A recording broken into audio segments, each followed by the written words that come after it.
What's up, everyone? Morgan Thomas here, back again with another video, this time to talk about Clemson facing Charleston Southern this weekend and my thoughts on how Clemson can rebound from the loss against Duke.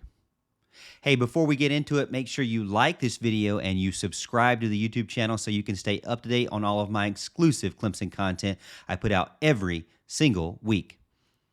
All right, let's get back into it as we're talking about Clemson rebounding from their just devastating 21-point loss to Duke. I don't want to rehash it, but it was the second worst game of week one college football, only second to Baylor losing to Texas State at home as a 25-plus point favorite. Clemson being a 13-point favorite, losing to Duke, and really kind of just derailing the start of their season. A lot of Clemson fans and faithful out there just with their jaws dropped to the ground about what the Tigers did and how they performed. Well, I should say how they didn't perform. But I want to talk about what can they do to rebound from that and have a better game and what your expectations should be or our expectations should be going into this game and coming from this game. So the game, 2:15 on Saturday. Tomorrow, this will be Friday, this video. So I'm looking forward to it. I hear it's going to be a hot game, and it might even rain in the afternoon, so make sure you're prepared for that.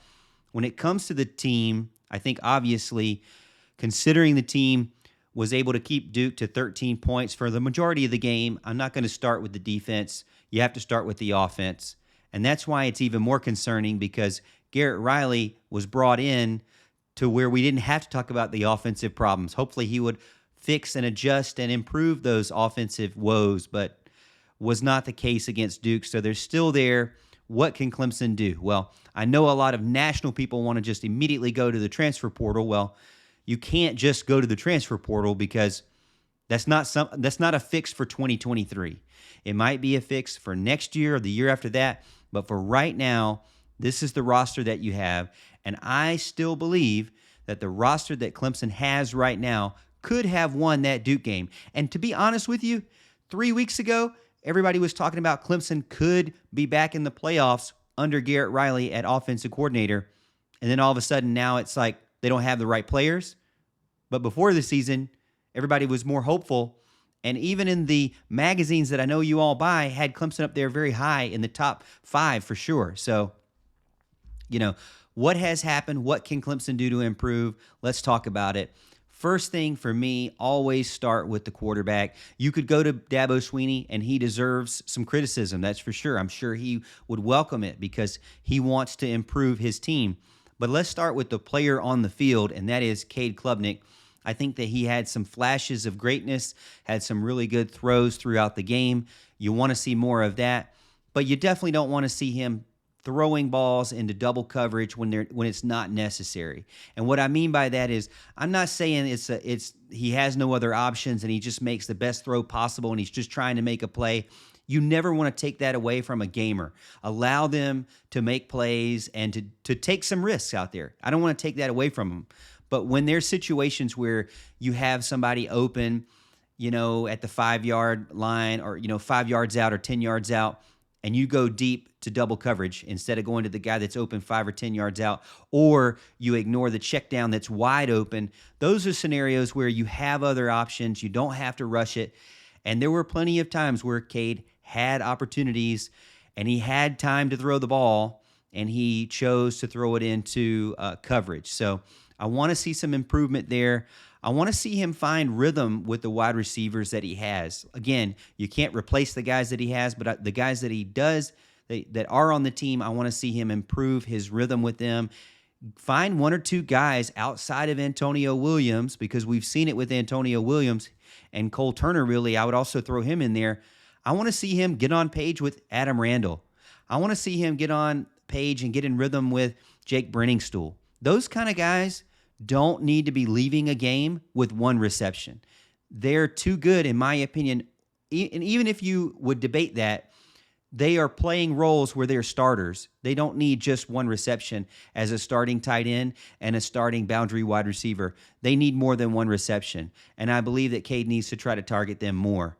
So I would say settling down, getting into rhythm. Don't force those throws in double coverage. And for me, also, statistically speaking, I'd love to see 300 yards passing. 250 to 300, I would be very satisfied, and then you can sit him down. I don't think you need to play Cade Klubnik the entire game, but at least allow him to get some stats underneath him to show what he can do, to get into a rhythm and put the ball in the air. Honestly, while Cade's out there, I wouldn't even run the ball with Phil Maffa or Will Shipley. Just throw the ball. I know that's not realistic, but as a fan, that's just me speaking there. All right, so the next thing for me is another extremely important situation or person that needs to improve, and that is Robert Gunn. He cannot have a game like he had against Duke. I mean, just an absolute disaster. Now, you can blame some of it on the blocking from Cade Denoff on the left-hand side, and I agree with you there. You can also blame some of it. And I'm not a kicking expert here, but it seemed like he was very delayed in his plant foot and his swing with his legs. So I don't know if the timing was off or there, but I think looking back, he probably wishes that he would have kicked the ball a little bit sooner or maybe had been in a position a little bit earlier. It just seemed like it was taking him a little bit too long to kick the ball and then allowing those guys to come around the outside and potentially block it. So I want to see some improvement from Robert Gunn. We know what he can do. We know he can kick a long ball, but he's got to make those layups, as a lot of people have said. Those easy ones have got to be automatic. And then finally, not just Robert Gunn, though, but everybody on the offense has got to improve their red zone efficiency. You can't go to the red zone as many times as they did against Duke and end up with just 7 points. You cannot have the fumbles and things like that. You've just got to be able to throw it in the end zone, run it in the end zone with confidence, and not take you an entire first half just to get in there. That's my thing here. I think that when I look back at the film, when I look back at the game, you see a lot of passes to try to get them out in space and to get yards after the catch. But I don't remember any major pass where it was in the back of the end zone or the corner of the end zone. In my opinion, with Adam Randall, with Jake Brenningstool, with Bo Collins, with Antonio Williams, with Tyler Brown, you need to have somebody running across the back of the end zone. You need to have somebody going to the corner of the end zone. You need to have your guy out in the check down like Will Shipley as well. But I want to see some throws into the end zone, maybe the back of the end zone. Hey, if it's too high and everybody misses it, it goes to the third row, that's perfectly fine with me.